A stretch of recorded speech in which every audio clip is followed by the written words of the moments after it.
kulanti habboon saaxiibayaal dhammaantiinba halkani waa Garaa TV qodobada aad xilligan daawan doontaan waxaa ka mid ah Saadaq John oo dhabarjabin ku sameeyay midowga murashaxiinta mucaaridka kadib markii uu heshiis cusub la galay Fahad Yaasiin madaxweyne Maxamed Cabdullaahi Farmaajo oo diiday inuu cadeeyo mowqifkiisa murashaxnimo ee doorashooyinka 2021 mucaaridka Soomaaliya oo sheegay in Somaliland ay ku qasaartay midnimadii ay 60kii la gashay koonfurta uguna hambalyeeyay munaasabada 18 May dawladda federaalka ee Soomaaliya oo si degdeg ah wafdi ugu dirtay magaalada Beledweyne si loo qaboojiyo colaad dad badan galaafatay oo maalintii labaad ka socota gobolka Hiiraan iyo maamulka Jubbaland oo war cusub ka soo saaray shirka ka furmaya magaalada Muqdisho ee arrimaha doorashooyinka baaqna u diray ra'iisul wasaare Roble qodobadaasi iyo kuwa kale ayaa daawan doontaan haddii rabbiga weyne inoo fasaxay diyaar garooba saaxiibayaal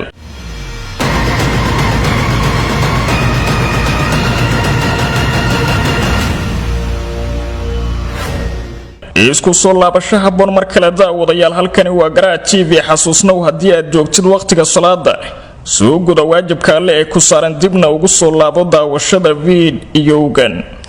aynu ku bilownaa daawadayaal taliyihii hore ee booliiska gobolka Banaadir Saadaq Cumar Xasan Saadaq John ayaa xilligani dhabarjabin ku sameeyay xubnaha midowga murashaxiinta mucaaridka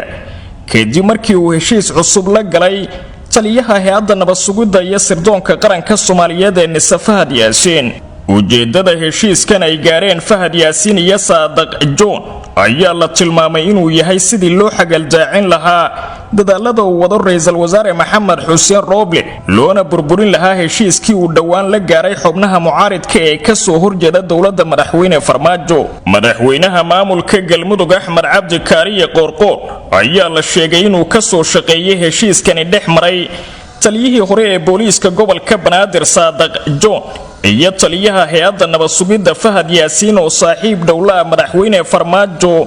kaasi oo ku qotoma in la burburiyo ama la kala dhantaalo awoodda midowga murashaxiinta mucaaridka oo dhawaan qori caaradii ku diiday muddo 2 sano ah oo baarlamaanku ay u kordhiyeen madaxweyne Farmaajo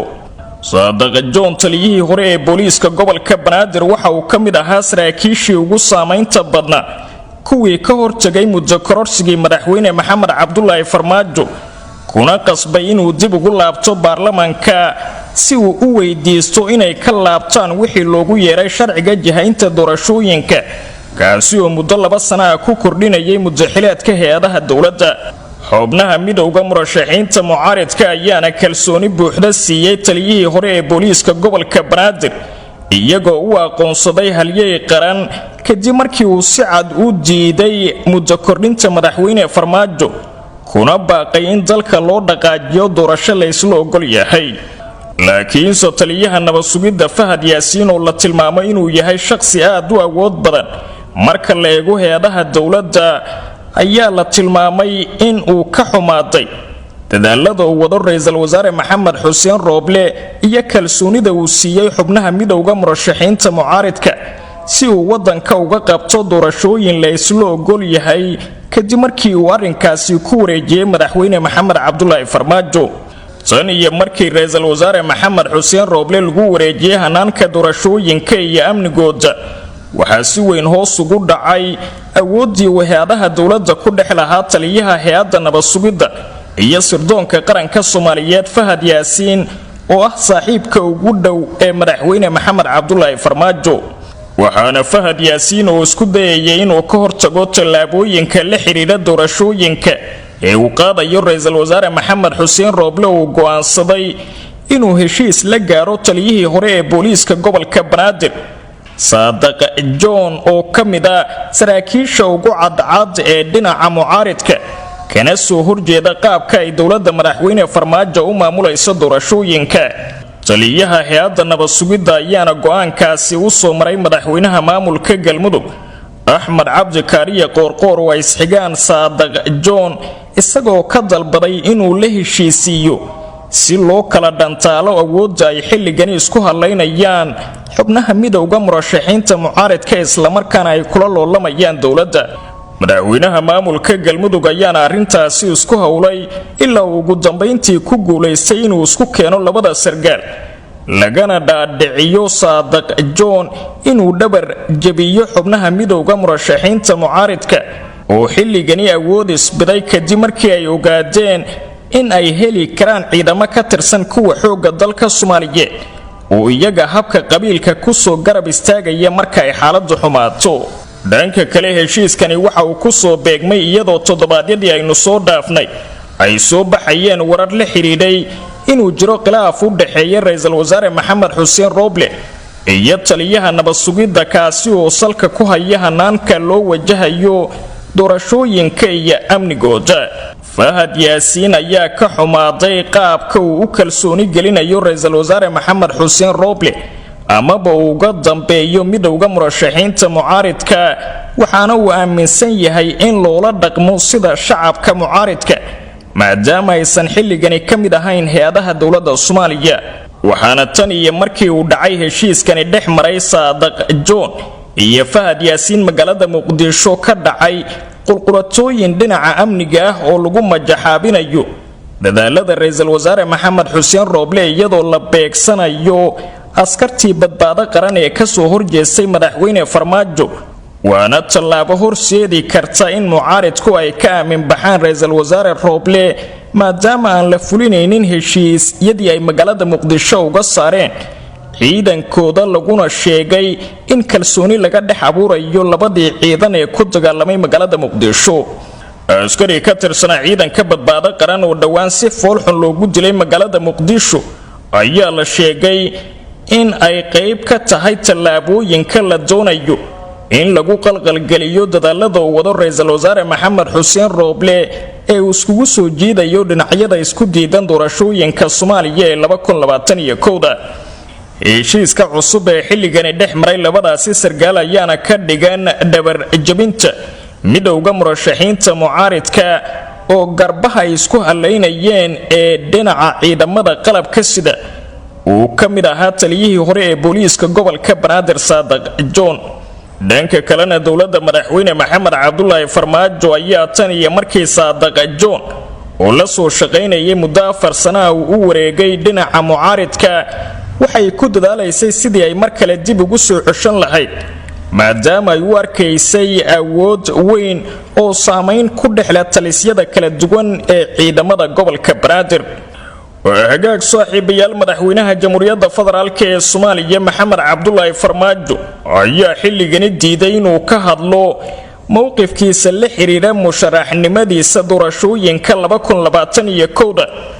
taasi oo ay muddo dheer dalbanayeen xubnaha mucaaridku in la kala cadeeyo. golaha badbaado qaran oo ay ku midaysan yihiin madaxweynayaasha Puntland iyo Jubbaland, midowga murashaxiinta mucaaridka iyo mas'uuliyiinta gobolada waqooyi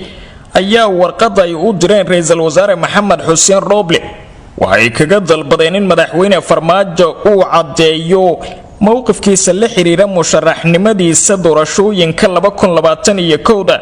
si uu banaanka uga noqdo jadwalka doorashooyinka iyo howlaha la xiriira qabsoomidooda ee xilligani socda. ra'iisul wasaare Maxamed Xuseen Roble ayaana warqadaasi u bandhigay madaxweyne Maxamed Cabdullaahi Farmaajo, laakiinse si degdeg ah ayuu ganafka ugu dhiftay sida ay warbaahinta u sheegeen xubno ka tirsan madaxtooyada Soomaaliya. madaxweyne Maxamed Cabdullaahi Farmaajo waxa uu u sheegay ra'iisul wasaare Maxamed Xuseen Roble inuusan xilligani diyaar u ahayn ka hadalka arrimo la xiriira musharaxnimadiisa doorashooyinka 2021 isla markaana aysan jirin baahi xilligani loo qabo maadaama uu arrimaha doorashooyinka dusha u saaray ra'iisul wasaare Maxamed Xuseen Roble. mucaaridka ka soo horjeeda dowladda Farmaajo ayaa muddo dheer waxa ay dalbanayeen in madaxweynuhu kala cadeeyo musharaxnimadiisa doorashooyinka 2021 tan iyo markii ay dhamaatay muddaxileedkiisa dastuuriga ahi 8 bishii Febraayo ee sanadkani. sababaha ay u doonayaan mucaaridka in madaxweyne Farmaajo uu ka dhawaajiyo inuu yahay musharax u taagan doorashooyinka ka dhacaya wadanka sanada 2021 ayaa ah in haddii arrinkaasi uu ka soo baxo dhankiisa oo banaanka ka joogsan doono dhammaanba howlaha doorashooyinka maadaama uu yahay musharax la tartamaya kuwa kale ee doonaya kursigaasi. waxaana madaxweyne maxamed cabdulaahi farmaajo uu ku gaabsaday inuusan waxba ka oran doonin arrinkaasi isagoo dhagaha ka sii daysay fariimaha isdabajooga ah ee ka imaanaya dhinaca mucaaridka kasoo horjeeda dowladiisa. ra-iisul wasaare maxamed xuseen rooble ayaa la sheegay inuu dib ugu soo celiyey mucaaridka in madaxweynuhu uu diiday ka hadalka arrinkaasi, hase yeeshee uu si cad ugu sheegay inuusan doorashooyinka wax faragelina ku samayn doonin maadaama lagu wareejiyey ra-iisul wasaare maxamed xuseen rooble. dhinaca kale haddii aynu ka eegno qaynuunka caalamiga ah, marka madaxweyne farmaajo uu ku dhawaaqo inuu yahay musharax u tartamaya qabashada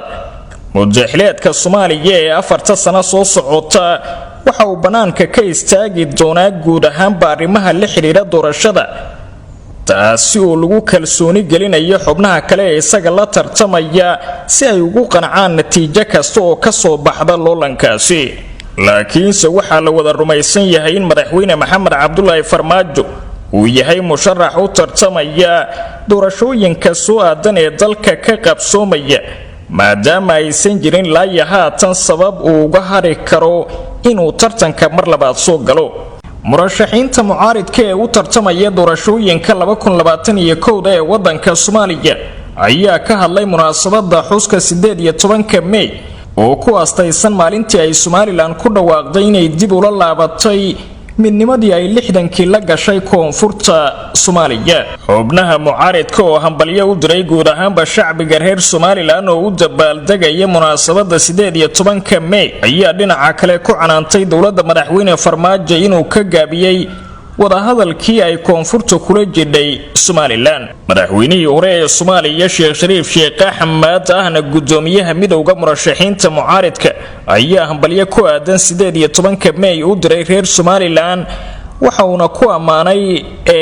xukuumadda madaxweyne Biixi xasiloonida siyaasadeed iyo hirgelinta nidaamka doorasho qof iyo cod, taasi oo uu sheegay inay tahay wax lagu amaano. Sheekh Shariif ayaa sheegay in qadiyadda Somaliland iyo xalkeedu ay tahay arrin masiiriya, waxaana uu xusay inay muhiim tahay in mar kale la yeelo dowladnimo lagu kalsoon yahay oo Soomaaliyeed lagana qanciyo reer Somaliland tabashooyinka ay ka qabaan koonfurta.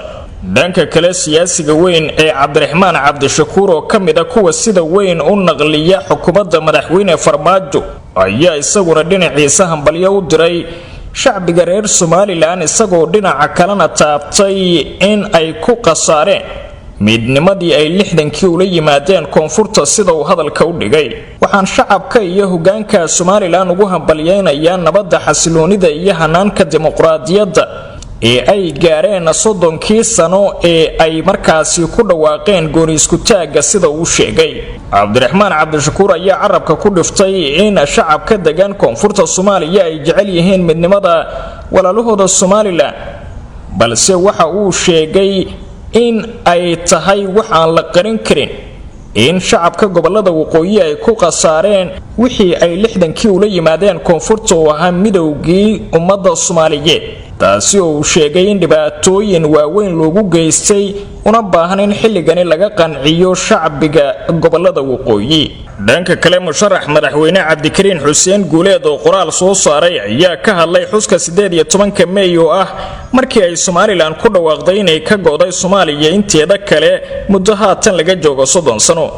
Guuleed ayaa marka hore bogaadiyay guulaha ay Somaliland ka gaartay dhinacyada nabadda, horumarka hanaanka doorashooyinka qof iyo codka, taasi oo uu tilmaamay inay tahay nidaam lagu ammaani karo dadka gobolada waqooyi. sidoo kale waxa uu tilmaamay in qadiyadda Somaliland ay u baahan tahay in la siiyo ahmiyad gaar ah, iyadoo mudnaanta la siinayo aragti fog oo ay ku dheehan tahay tanaasul ballaaran. madaxweynihii hore ee Galmudug oo hadalkiisa sii wata ayaa ku eedeeyay madaxweynaha waqtigiisu dhamaaday ee dalka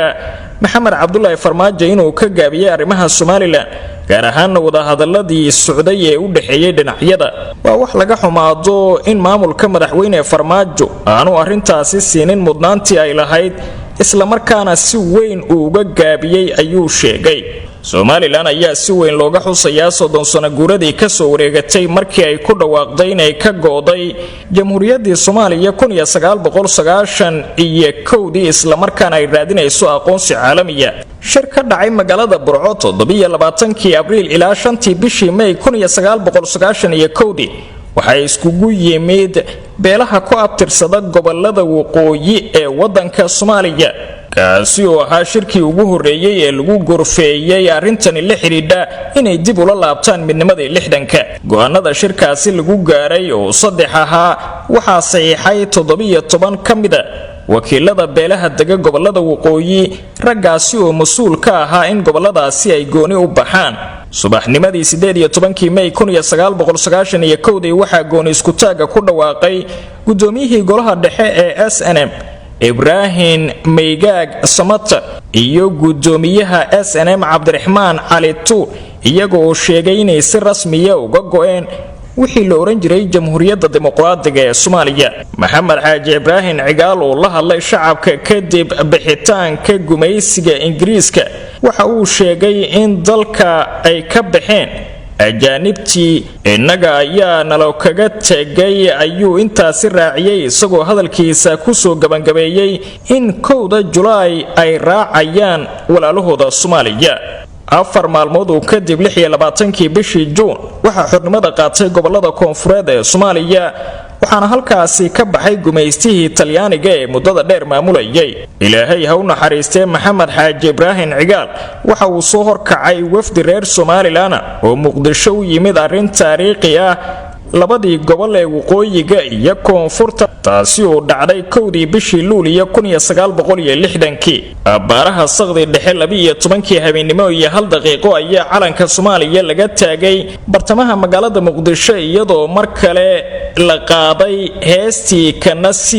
ka nasaar ee Cabdullaahi Suldaan Timacade uu sameeyay calanka. bishii Maaj 30 1960 waxaa dalka ka dhacay doorashadii ugu horeysay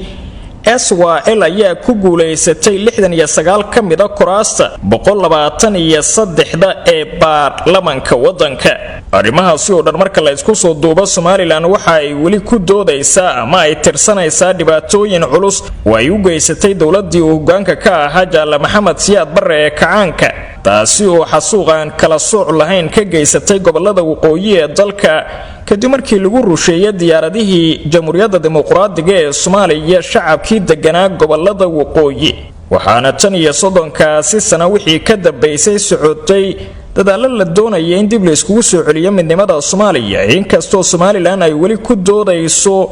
in iyada hamigeedu uu yahay sidii ay u heli lahayd aqoonsi caalamiya. waa hagaag magaalada Beledweyne ee xarunta gobolka Hiiraan waxaa gaaray wafdi ka socda dawladda federaalka ee Soomaaliya oo hogaaminayo wasiir ku-xigeenka wasaaradda gaashaandhigga ee xukuumadda Soomaaliya. wafdigu ay ka mid yihiin wasiir dawlaha wasaaradda cadaaladda ee xukuumadda federaalka ee Soomaaliya Yuusuf Xuseen Axmed gudoomiye ku-xigeenka koobaad ee baarlamaanka Hirshabeelle xildhibaano iyo mas'uuliyiin kale ayaa waxa garoonka diyaaradaha ee Ugaas Khaliif ku soo dhaweeyay mas'uuliyiinta maamulka gobolka Hiiraan iyo kan Beledweyne. ujeedka wafdiga ayaa waxa uu yahay sidii loo joojin lahaa dagaal geystay khasaare xooggan oo iskugu jira dhimasho iyo dhaawac kaasi oo 2 maleeshiya beelood ku dhex maraya duleedka magaalada Beledweyne waxaana uu socdaa dhowrkii maalmood ee la soo dhaafay dagaalkaasi. mas'uuliyiintani uu ka mid yahay wasiir ku-xigeenka wasaaradda gaashaandhigga ee Soomaaliya ayaa la filayay inay kulan la qaataan odayaasha iyo waxgaradka beelaha dagaalamaya iyagoona kala hadli doona sidii loo joojin lahaa colaadda heshiisna looga gaari lahaa dagaal beeleedyada halkaasi ka soconaya. dagaaladani dhacayay dhowrkii maalmood ee la soo dhaafay waxa ay galaafteen sida wararku ay sheegayaan dad kor u dhaafaya ilaa 40 ruux oo rayida. guryo ayaa la gubay sidoo kalena waxaa la biliqaystay hanti fara badan. khasaaraha iskugu jira dhimashada iyo dhaawaca ee soo kala gaaray dagaalamayaasha ayaa sii siyaadaya iyadoo dhaawacana lagu daadgureeyay magaalooyin oo ka mid yihiin Beledweyne oo xarun u ah gobolka Hiiraan. magaalada Beledweyne ayaana waxaa ku soo qulqulaya waxgarad kala duwan iyo mas'uuliyiin ka socota Hirshabeelle iyo dawladda federaalka ee Soomaaliya si loola hadlo waxgaradka beelaha dagaalamaya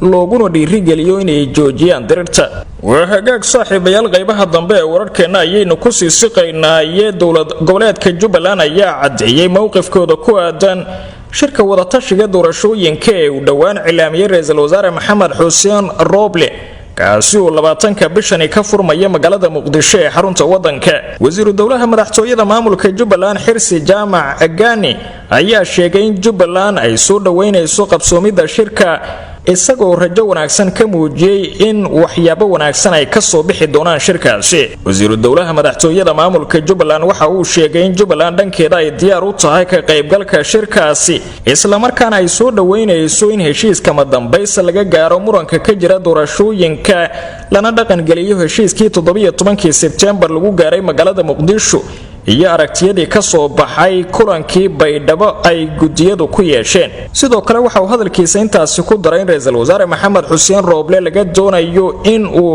u cadeeyo ummadda Soomaaliyeed